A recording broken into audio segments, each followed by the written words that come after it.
आप लोग के बीच में अचानक से भी कल रात में नोटिफिकेशन आया सक्षमता 2 का, तो बहुत सारा फोन आने लगा, बहुत सारा कंफ्यूजन आने लगा, उत्पन्न होने लगा। हमारे संगठन के वरिष्ठ साथी लोग भी फोन करने लगे और उनके अंदर भी एक परेशानी दिख रही थी। तो फिर हम आज माननीय हाईकोर्ट पटना का ऑर्डर राइट टू एजुकेशन जो है भारत सरकार ने जो गजट में प्रकाशित किया था उसे, और जो राइट टू एजुकेशन के लिए स्पेशल रूल बना था, उस सारे चीज़ों को माननीय सुप्रीम कोर्ट के विद्वान अधिवक्ता हमारे बिहार के नियोजित शिक्षकों के जो शुभचिंतक हैं आदरणीय अजय कुमार सिंह जी को हमने फॉरवर्ड किया। माननीय हाईकोर्ट का जजमेंट, और जजमेंट में जो 59 नंबर बिंदु है और 60 नंबर बिंदु है, और हाईकोर्ट का जो और आरटीई का जो रूल है उसको उनके पास भेजे।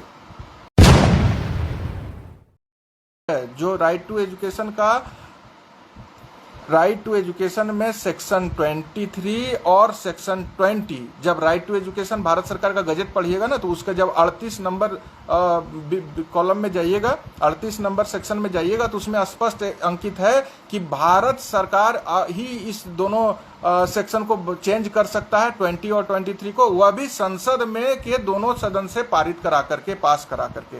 इसलिए 23 को कोई बदल नहीं सकता है। तो 23 का 1 और 2 क्वालिफिकेशन हमारे ऊपर जो होना चाहिए वो हम अवेल कर रहे हैं, वो हमारे पास है। अब 23 का 3 सरकार को हमको देना है। माननीय हाईकोर्ट पटना ने इसको स्पष्ट कर दिया। तो इसमें कहाँ कोई कंफ्यूजन है कि हम नियोजित शिक्षक हैं तो हमको पेंशन नहीं मिलेगा, हमको ग्रेजुएटी नहीं मिलेगा, हमको प्रमोशन नहीं मिलेगा, हमको प्रोविडेंट फंड नहीं मिलेगा। आपको वह तमाम उसके साथ ही लिख दिया। देखिए इसका हिंदी अनुवाद भी सुन लीजिए। राइट टू एजुकेशन जो कह रहा है 23 में, धारा 4 में विनिर्दिष्ट विशेष प्रशिक्षण देने के प्रयोजन के लिए नियोजित शिक्षक, इसका जब हिंदी अनुवाद करते हैं ना तो उसमें स्पष्ट लिखा जाता है, नियोजित शिक्षकों सहित शिक्षकों के वेतनमान और भत्ते, चिकित्सा सुविधाएं, पेंशन, ग्रेजुएटी, भविष्य निधि और अन्य निर्धारित लाभ नियमित शिक्षकों के समान होंगे तथा समान कार्य और अनुभव के लिए समान होंगे। ये तो हम लोगों की मांग शुरू से रही है कि जो हमारे पूर्व से कार्यरत नियमित शिक्षक हैं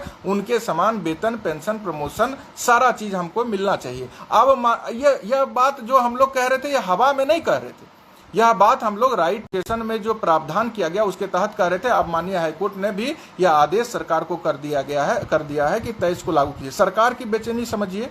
इसमें यहाँ पर क्यों सरकार इतना जल्दी हाय तौबा मचा के डरा के सबको फॉर्म भरवा दी और पास करके सबको विशिष्ट शिक्षक बनाना चाह रही है? क्योंकि सरकार कहती है कि जिस दिन आप विद्यालय में योगदान करेंगे उस दिन से आप विशिष्ट शिक्षक बन जाएंगे। मतलब आपका अपॉइंटमेंट का डेट उसी दिन तय कर देगा जिस दिन आप योगदान करेंगे। पिछला जो 15 साल, 18 साल, 10 साल का आपका सर्विस लेंथ है वह सब खत्म कर देगा। क्यों खत्म कर देगा? इसके पीछे सरकार की क्या साजिश है? वह यह साजिश है कि इसमें जो कहा गया है राइट टू एजुकेशन के इसमें राइट टू एजुकेशन के सेक्शन 23 में, इसमें जो कहा गया है उसमें कहा गया है कि नियमित शिक्षकों के साथ तथा समान कार्य और अनुभव के समान होंगे। मतलब अगर आपका डेट ऑफ ज्वाइनिंग और डेट ऑफ ट्रेनिंग जो भी बाद में हो, वहां से आपको नियमित शिक्षक वाला वेतन निर्धारित करना। मान लीजिए नियमित शिक्षक का इंडेक्स जो होगा, वेतन का जो उनका इंडेक्स होगा, उसमें उनको नियुक्ति के बाद आपका ट्रेनिंग से 15 साल हो गया, 12 साल हो गया, तो 12 साल में जो वेतन आपका अभी होना चाहिए वो निर्धारित होगा। क्योंकि आप ट्रेनिंग कर लिए 2010 में, कुछ मेरे भाई बहन 2007 में ट्रेंड ही बहाल हुए, तो समझिए 2007 में जो भाई बहन बहाल हुए ट्रेंड में, उनका जब नियमित शिक्षक का स्केल 2007 से देखेगा और उसको जब ले जाएगा 17 साल के बाद उस लेवल पर, तो उनका वेतन कहाँ जाएगा? और आपके सर्विस में ब्रेक अगर सरकार कर देती है विशिष्ट शिक्षक बना करके, तो आज से उसमें यह भी लिखा है कि नियोजित शिक्षक के लिए भी लागू होगा और विशिष्ट शिक्षक के लिए। लेकिन विशिष्ट शिक्षक का जब पहले का सर्विस लेंथ खत्म कर देगा योगदान, फ्रेश योगदान करा करके, तो उनको तो लाभ जो भी मिलना होगा आज जब विद्यालय में योगदान करेंगे तब से मिलेगा। इसीलिए हम कह रहे थे सरकार के मन में अगर खोट नहीं है तो इसमें सेवा निरंतरता का लाभ विशिष्ट शिक्षक में देता, तब समझते। सरकार के मन में हमेशा हम लोगों को नुकसान पहुंचाने का, शोषण करने का, साजिश के तहत नियम बनाने का एक उनका ये हो गया है, मंशा हो गया है। तो उस मंशे को हम लोगों को बहुत तेज अपने आप को सारे लोग समझ रहे हैं। तो हम शिक्षक हैं, हम पढ़ाते हैं नियम कानून सबको, तो हमको कुछ आता जाता थोड़े है।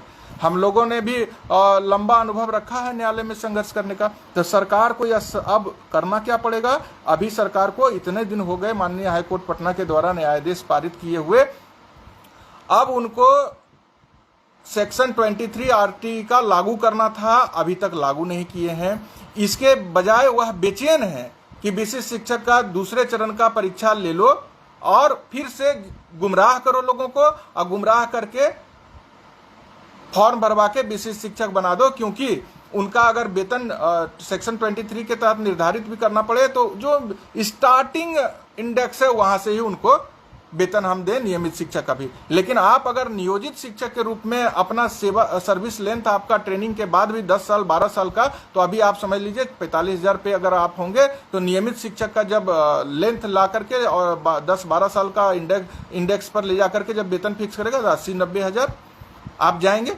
ये पैसा बचाने के लिए सरकार तमाम साजिश रच रही है। राज्यकर्मी का मतलब क्या होता है? राज्यकर्मी का सुविधा ना जी, 2016 का एक जजमेंट माननीय हाईकोर्ट पटना में हम लोगों ने अभी बहस के दौरान दिया था, जिसमें यह अंकित था कि नियोजित शिक्षक की पत्नी गई थी आंगनबाड़ी सेविका बनने के लिए। सिंगल बेंच में उनको ऑर्डर को खारिज, उनका केस को खारिज कर दिया, डिसमिस कर दिया। बोला आप नियोजित शिक्षक की पत्नी है, आप नहीं भर सकते आंगनबाड़ी सेविका में। वो चले गए डिवीजन बेंच में। डिवीजन बेंच में फिर खारिज कर दिया गया उनके अपील को, क्योंकि उन्होंने परिभाषित किया कि नियोजित शिक्षक गवर्नमेंट टीचर है, इसलिए उनकी। तो गवर्नमेंट टीचर को तो हम शुरू से ही तो गवर्नमेंट टीचर हैं, हमको उसका बेनिफिट न देना है आपको। गवर्नमेंट टीचर अगर हमको हाईकोर्ट के सामने आप रिटर्न में सरकार कमिट की है, चुनाव आयोग के सामने हमको कमिट किया है कि हम गवर्नमेंट टीचर हैं, हमको बेनिफिट चाहिए, हम बेनिफिट के लिए लड़ रहे हैं। अब बेनिफिट देने के बजाय आप हमको कह रहे हैं कि नहीं, तुम फिर से नई नियुक्ति तुम्हारी हो जाएगी, तुम विद्यालय में जाओ, विशिष्ट शिक्षक बनो, विद्यालय में योगदान करो। पहले तो डराया, पास नहीं करोगे तो हटा देंगे, डर से सब लोग भर देगा, भर भी दिया मेरे भाई बहन। अब आप समझिए, हम जिसको स्थानांतरण मिल रहा, हम एक बात तो समझ रहे थे, सब लोग शेयर कर दीजिए भैया, एक दूसरे तक पहुंचा दीजिए, फॉलो का बटन है, एक दूसरे से जुड़े रहिए, कोई कठिनाई नहीं होगा, कहीं कोई परेशानी नहीं। हम जब लंबा तहकीकात किए, हम ट्रेन से इधर लगातार पटना आना जाना कर रहे थे, तो हमको अनेकों लोग मिले, बोले सर हम अररिया में फंसे थे, पटना घर है, सुपौल में फंसे थे, मधुबनी घर है, इस बात से हमारा जीवन तबाह था, इसलिए हम भर दिए, सोचे ट्रांसफर मिल जाएगा। अब क्या है, वो सोच के भरे कि हम अगर जो जिला जहां पर था वो बेचारे उस बेचैनी में गए। लेकिन नौकरी लोग कर रहा आर्थिक लाभ के लिए, उनकी मजबूरी तो हम समझ रहे हैं कि आज इतने सालों से उनको ट्रांसफर के लिए उनका जीवन जहन्नुम बना दिया। लेकिन जो लोग अपने घर के पास स्कूल में हैं, उनको अगर वहां से हटा के दूसरे जगह कर देता है। आप नौकरी कर रहे हैं पैसा के लिए, हम लोग लड़ाई कर रहे हैं पूर्ण वेतनमान के लिए, और हमको यहाँ पर ला करके फिर से वहीं खड़ा कर देगा जहां हम अभी तक पहुंचे। हम अब यहां से आगे 10 साल में सारे लोग रिटायर कर जाएंगे। अभी लगातार लोग रिटायर कर रहे हैं हजारों की संख्या में, और 10 साल में टोटल नियोजित शिक्षक रिटायर कर जाएंगे। तो हमको मिलेगा क्या विशिष्ट शिक्षक बनने पर? विशिष्ट शिक्षक आप बना रहे हैं, सेवा का निरंतरता, हमारा डेट ऑफ ज्वाइनिंग जो है उसको आप एक्सेप्ट क्यों नहीं किए साहब? डेट ऑफ ज्वाइनिंग अगर आप एक्सेप्ट कर लेते विशिष्ट शिक्षक के रूप में कि डेट ऑफ ज्वाइनिंग हम जो नियोजित शिक्षक के रूप में जब ज्वाइन किए वही रहेगा, तो आज जो आरटी का सेक्शन 23 हमको हमारे ऊपर हाईकोर्ट ने कहा है लागू करने के लिए, तो हमको तो उसका लाभ मिलता, पूरा वेतन मिलता, ग्रेच्युटी मिलता, प्रोविडेंट फंड मिलता, पेंशन मिलता, सब चीज मिलता। आज नियोजित शिक्षक को कह दिया है कि अगर नियोजित शिक्षक पंचायती राज संस्था के अधीन ही रहेंगे, फिर भी उनको आपको पेंशन देना है, ग्रेच्युटी देना है, और नियमित शिक्षक के समान वेतनमान देना है। ये तो स्पष्ट माननीय हाईकोर्ट पटना ने कर दिया। लेकिन नियोजित शिक्षक को मिलेगा तो उनको 10-11 जब से ट्रेंड हुए तब से वेतनमान का लाभ मिलेगा। विशिष्ट शिक्षक को फ्रेश अपॉइंटमेंट अगर कर देगा, डेट ऑफ ज्वाइनिंग अगर विद्यालय में योगदान की तिथि को मान लेगा, तो उनको तो सरकार ठग लेगा, उनको तो बहुत नुकसान आर्थिक पहुंचा देगा। ये साजिश है सरकार की कि आपको हर हालत में आर्थिक तंगी में बनाए रखना। फिलहाल अभी हम लोगों की शिक्षक एकता मंच की बैठक होने वाली है, ये राय विचार चल रहा है। 28 तारीख, मतलब आज हो गया 25, 26, 27, 28 रविवार को शिक्षक एकता मंच की बैठक है।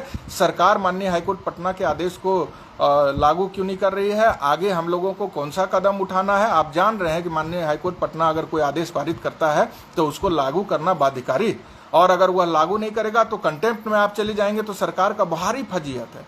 और 25 का चुनाव भी है, हम लोग कहे हमारी बात नहीं माना कि हमको पूर्ण वेतनमान दीजिए, हम दीजिए, हमको सब चीज दीजिए। आज विशिष्ट शिक्षक के नाम पर क्या कर रहा है, जो हमारे भाई बहन को दूसरे जिला में थे, वो बेचारे मजबूरी में ट्रांसफर चाहते थे, वो तो क्या करते, गन पॉइंट पर भी एग्जाम दे दिए। लोग की भावना को हम समझे तो हमको लगा कि ये लोग विवश थे ट्रांसफर के लिए, इसलिए वहां, लेकिन आप तमाम लोग समझिए कि हमको हमारा पैसा चाहिए, राज्यकर्मी के रूप में हमको हमारा पैसा चाहिए।